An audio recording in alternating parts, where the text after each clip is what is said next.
The first time my mother-in-law told me to kill my father, she smiled. The second time, she slid the DNR form across the hospital tray and placed a pen in my trembling hand. The ICU smelled like metal and bleach. Monitors blinked like tired eyes, beeping their cold rhythm into the air. Outside, snow pressed against the windows, turning everything gray. My father lay still, his chest rising and falling under the rhythm of the ventilator. The neurologist's words echoed in my head. Severe traumatic brain injury. Low chances of meaningful recovery. Linda stood beside me, her posture perfect, pearls shining under the harsh fluorescent light. She was a woman who never raised her voice. She didn't have to. Her calmness was the threat.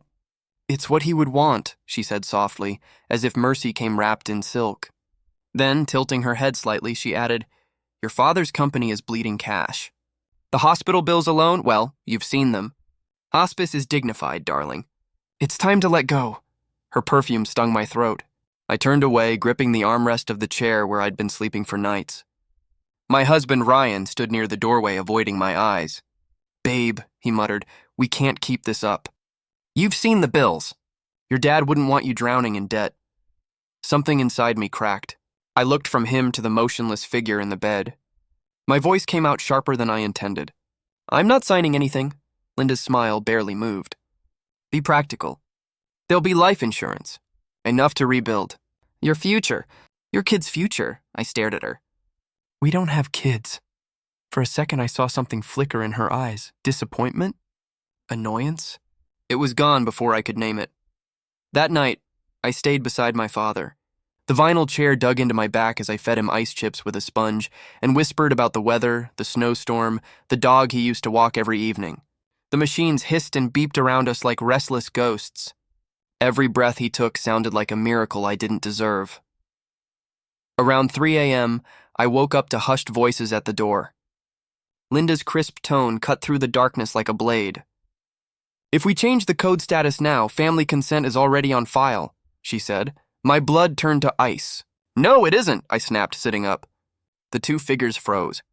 The night administrator stammered something about just confirming protocols, but I didn't hear the rest. "Nothing changes without me," I said. My voice shook, but I meant every word. When the sun rose, I hadn't slept a second. The snow outside had turned to slush, the kind that stains everything it touches. A courier arrived mid-morning carrying a manila folder. Linda waited by the window as he handed it to me. "Power of attorney," she said smoothly. "Your father's wishes. He signed this last month." I frowned. "That's impossible." He was in a cast. "He couldn't even hold a pen." She crossed her arms. "Then you're misremembering. Check the date yourself." The paper trembled in my hands as I held it to the light. The signature was neat, but wrong. My father's handwriting had always leaned left. This one tilted right, and the J in his name. The loop was backward. My stomach dropped. "Who filed this?" I whispered. Her smile didn't reach her eyes. "It's already been approved." "You've been overruled, dear." Something hot surged through me. Anger, grief, terror, all at once. "You forged this," I said. "You actually forged this." Linda stepped closer. Her voice was soft, sugar-dipped poison. "Call your lawyer. Or sign the DNR and stop pretending you can save him."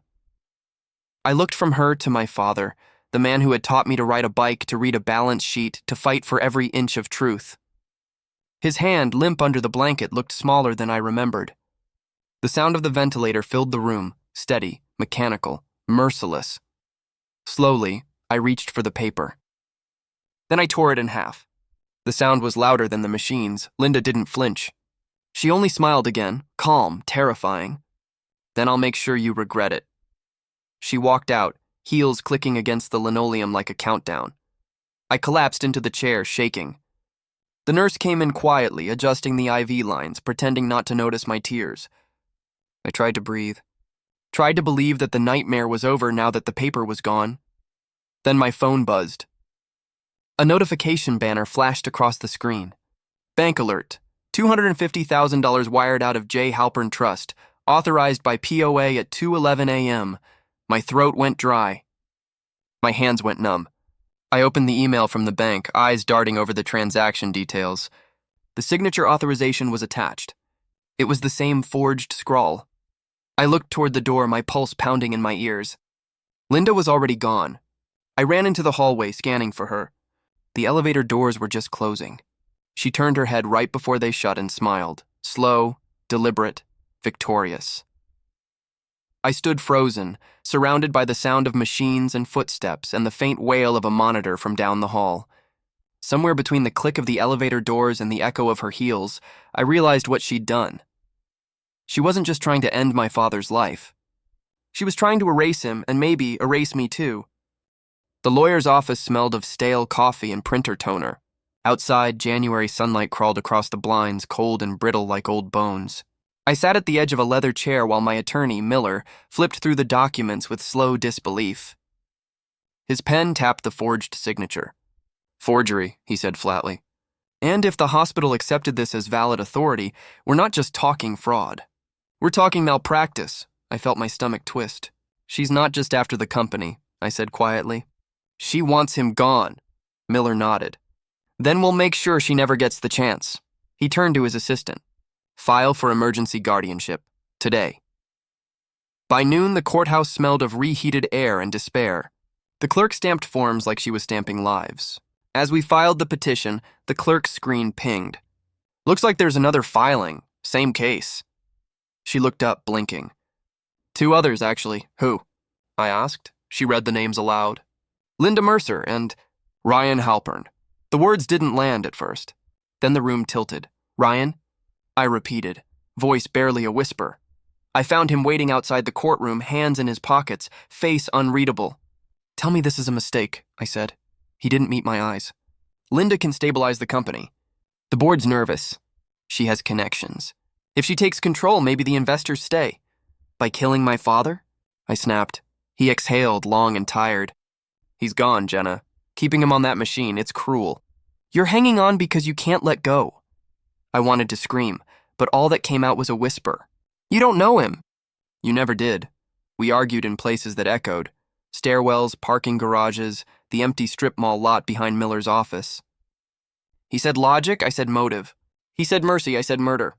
Every word felt like paper cutting deeper and deeper into something we used to call love. The hearing came 3 days later. The courtroom buzzed with whispers as if the walls themselves wanted gossip. The judge was a gray man in a darker robe, his eyes sharp behind half-moon glasses. He didn't seem to blink much. Linda's attorney moved first, her voice slick with rehearsed compassion. She displayed a slideshow of charts: cost of care, Glasgow coma scale, futility of continued support. Her tone wrapped the cruelty in silk. "This is not about greed," she said solemnly. "It's about dignity." My lawyer wheeled in a whiteboard. "No pictures, no dramatics, just numbers, times, transfers. $250,000 wired to a Shell LLC. 2:11 a.m., a hospice referral form time-stamped 2:19 a.m., signed by Linda D. Mercer." "Your Honor," Miller said evenly. The petitioner asked for dignity. "We ask for the truth." Linda dabbed a dry eye with a tissue that hadn't touched her skin. "All I want is peace for him," she murmured, playing the saint for the cameras. When it was my turn, I stood alone at the witness stand. My voice trembled at first, but every lie she'd told seemed to strengthen it. I told them about the DNR she'd slid across the tray, about the whisper in the doorway, the forged signature, the midnight transfer. I could feel Linda's glare like heat on my skin. Her lips moved, liar, but the word died soundless. When I finished, the courtroom was still. Even the judge looked away before clearing his throat. "Interim guardianship granted to Ms. Halpern," he said. "Pending a full hearing." The gavel came down like thunder. Outside the courthouse, Ryan's face was red with fury. "You're ruining us!" he shouted. Cameras caught it. His anger, my silence. I turned away, holding up my phone. "Maybe you should listen to this before you talk about ruin." A voicemail had come in that morning from an unknown number. I pressed play. The accident wasn't an accident. Static, breathing, a click. Then silence. That night, I went to my father's house, the place that smelled faintly of cedar and old books. Everything was frozen in time. The mug still by the sink, the coat still draped over the armchair. I pulled it off, feeling the weight of it. Something clinked inside the lining. I reached into the inner pocket and found a small brass key taped to a folded note in my father's handwriting. If I go quiet, follow the light. My pulse quickened. Follow the light. I knew that phrase. It was how he used to sign off work emails during late-night crises at the company. Beacon ahead, he'd say. Follow the light. It took me an hour to connect the dots. Beacon storage. A facility on the industrial edge of town. By midnight, I was standing in front of Unit 217, breath fogging the air. The key slid into the lock like it had been waiting for me.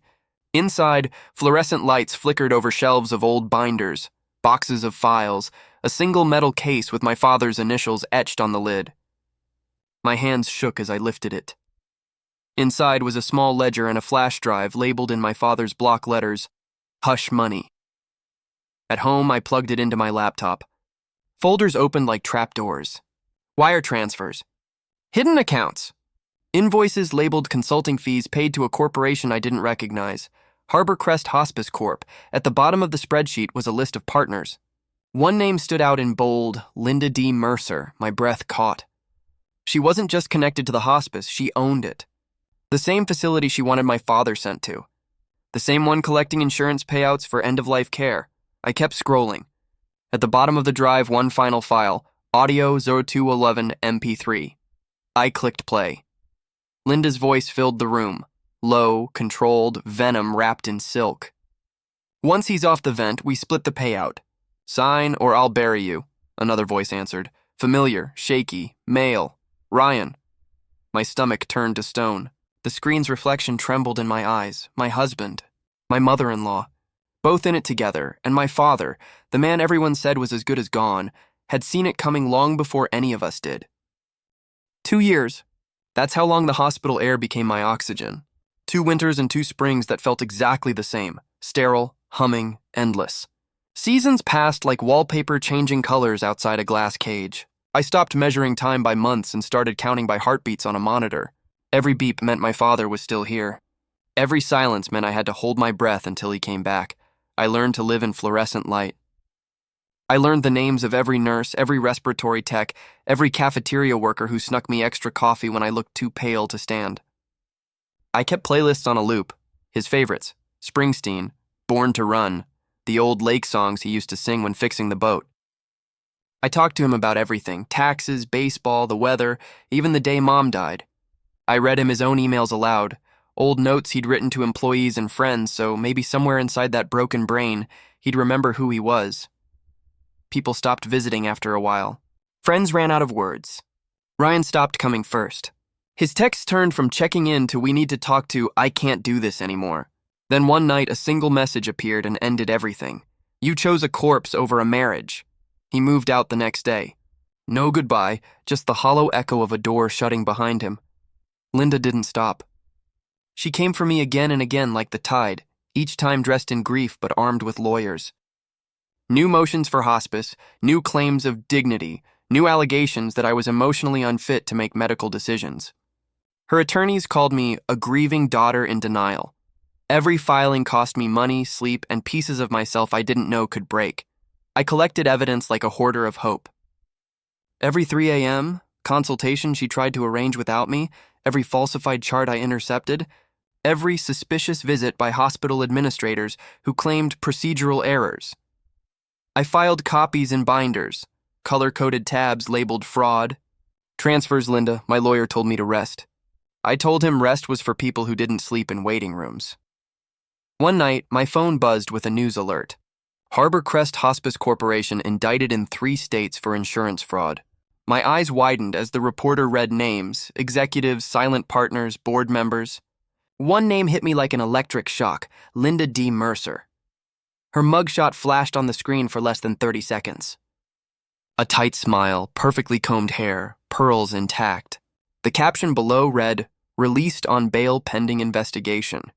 The next morning, she was already on TV, standing at the courthouse steps, calling the charges baseless. Her lawyer stood beside her, smug as ever, promising to pursue defamation lawsuits against all involved. But I knew better. The machine she'd built was finally creaking. A few weeks later, at 4:12 a.m., my father's ventilator screamed.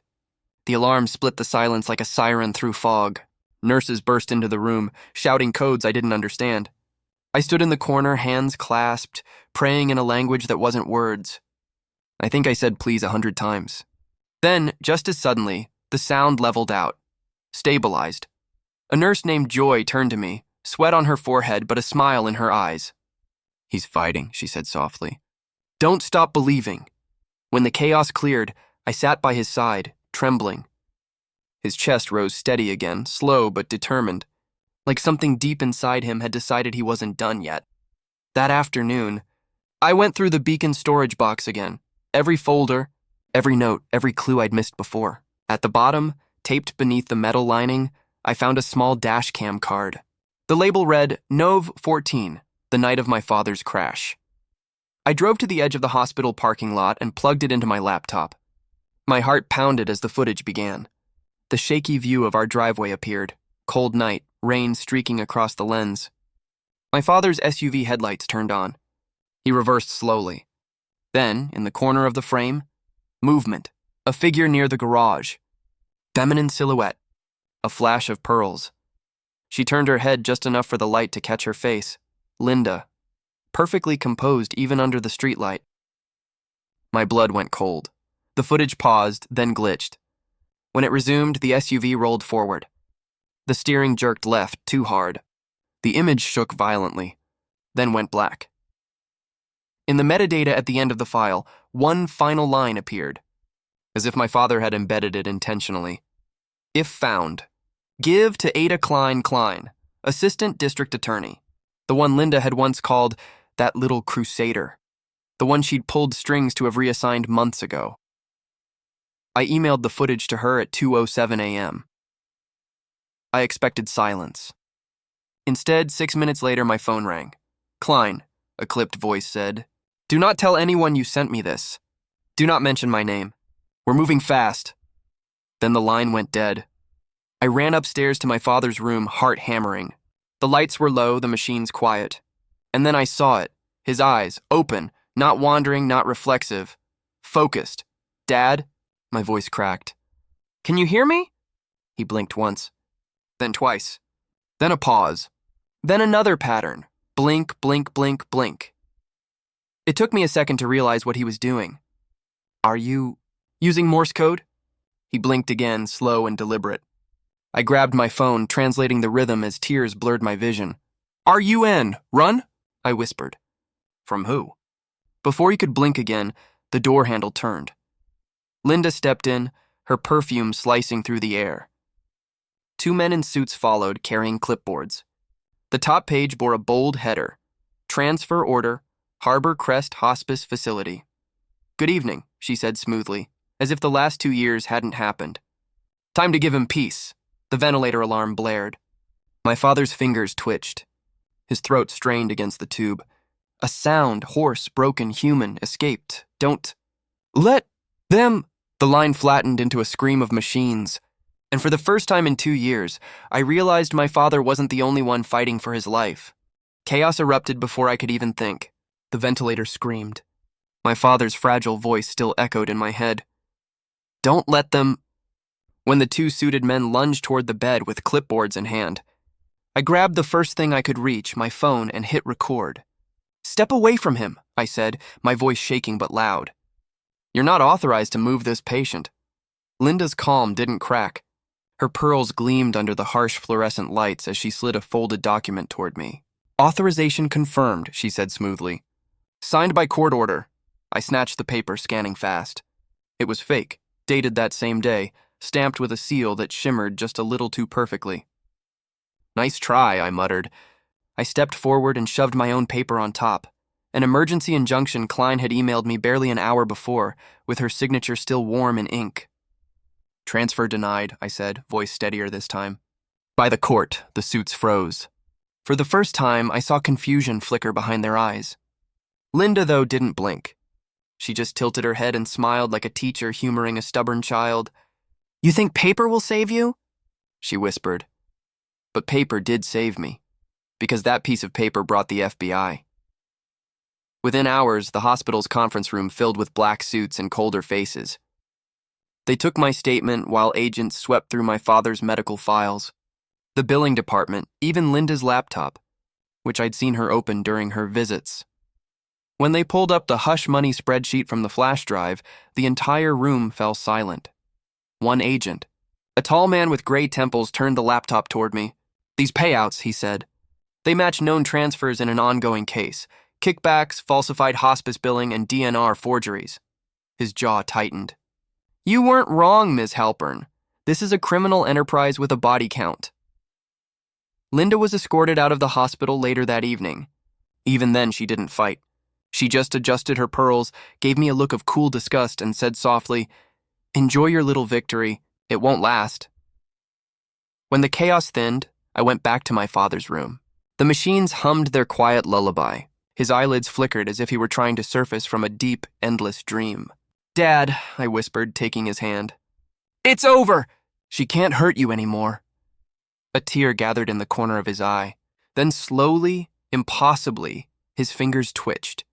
Once, twice, then they tightened weakly around mine. I gasped. His lips moved beneath the oxygen tube. "Jenna," he rasped, barely a breath. "Dad?" I leaned closer, heart hammering. He blinked, eyes searching for the light. "Hi, kid," he croaked, voice thin and papery, but real. "You didn't give up." I pressed my forehead to his hand and sobbed, the kind of sob that empties years out of your chest. "I thought I lost you," I whispered. He managed the smallest smile. "Not yet." Over the next few hours, he drifted in and out, his strength flickering like a candle fighting wind. When he could finally speak again, he asked for a pencil and clipboard. His hand trembled, but his mind, his brilliant, meticulous mind, was awake. He drew a rough sketch of our garage, lines wobbly but clear. Then he marked a single X behind the tool pegboard. "Attic hatch," he whispered. "Yellow toolbox, camera." I stared at him. "Camera?" He nodded once. Then exhaustion pulled him under again. By dawn, snow was falling again, thick and heavy this time. I drove home through the storm, every traffic light an eternity. The house felt colder than I remembered. Dust covered everything, like it had been holding its breath too. I found the old ladder in the corner and climbed into the attic. The wood groaned beneath my weight. Insulation glittered faintly under the flashlight beam. Then I saw it, a yellow toolbox half buried under a layer of pink fiberglass. My heart pounded as I flipped the latches. Inside was a small motion-activated camera, scratched but intact. The screen still had power. The last video was time-stamped No V14, 8:42 p.m. The night of the crash. I pressed play. The feed flickered to life, shaky but clear enough to make my stomach twist. The garage lights glowed dimly, my father's SUV idling in frame. Then, from the side door, a figure entered. Small, graceful, deliberate. Linda, dressed in a camel coat.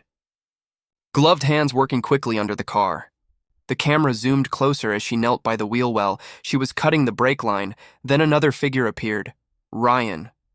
My husband. My pulse stuttered. He stood near the doorway, phone in hand, whispering, "Hurry!"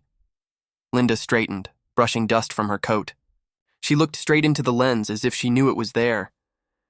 Her voice was calm, almost bored. "He dies tonight," she said. "And we're done." My breath caught like ice in my throat. I replayed it 3 times just to make sure my eyes weren't lying. "Then I called Klein. She met me in an empty parking lot under a dead street lamp, her car still running."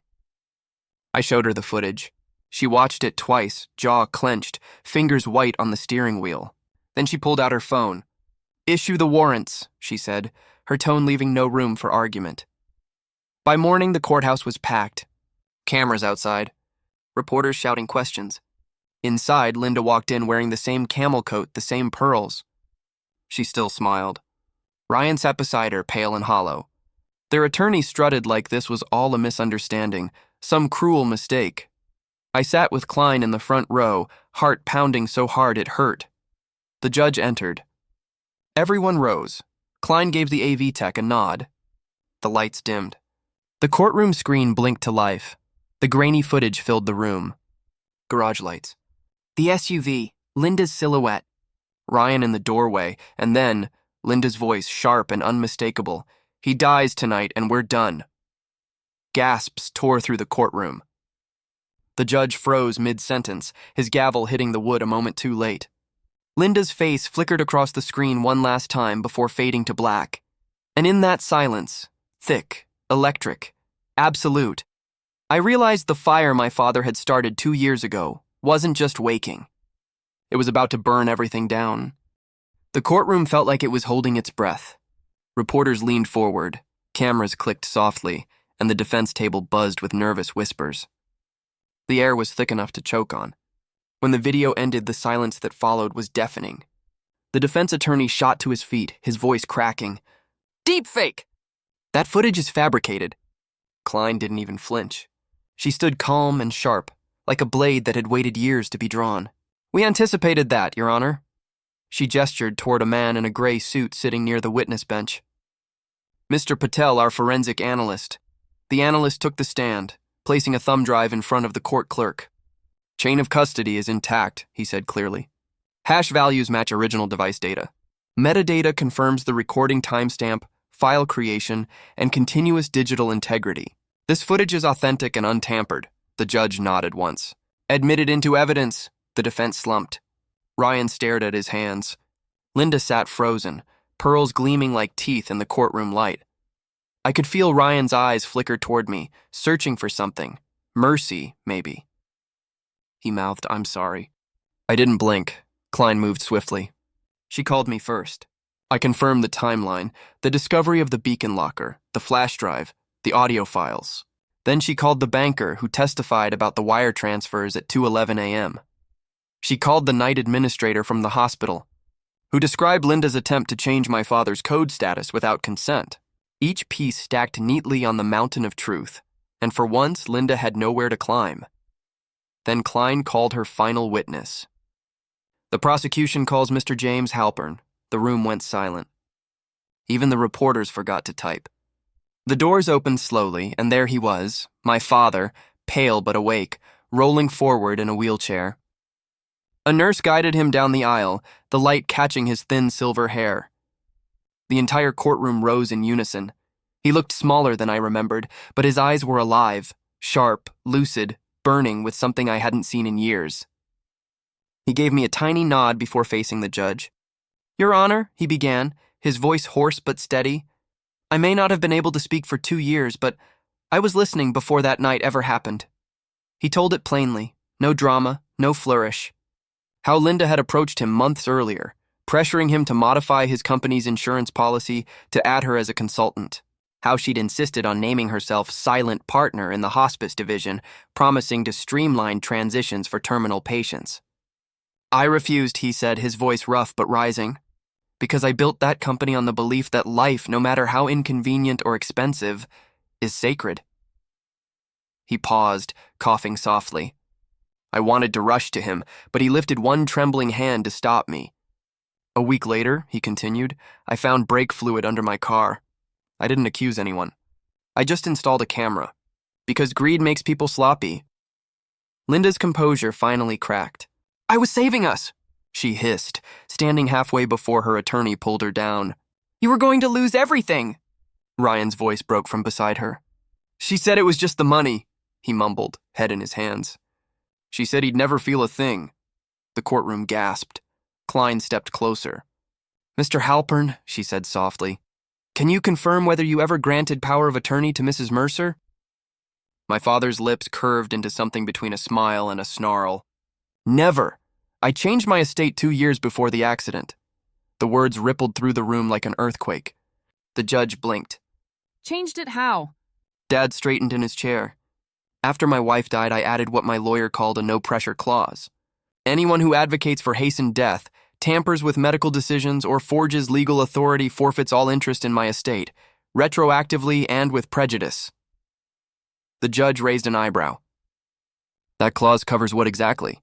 "Everything," Dad said simply. "The company, the trust, the house, the accounts. All of it," Linda's attorney stammered. "You can't, this clause, it can't—" "Overruled," the judge cut in, his tone final. "The clause stands." Dad turned to look at me. "The only beneficiary," he said, his voice softening, "is my daughter, unless she ever signs under duress. Then it all goes to the people who kept me alive, the ICU nurses and patient advocates who refused to be bullied." Klein smiled for the first time in the entire trial. No further questions. The verdict came fast.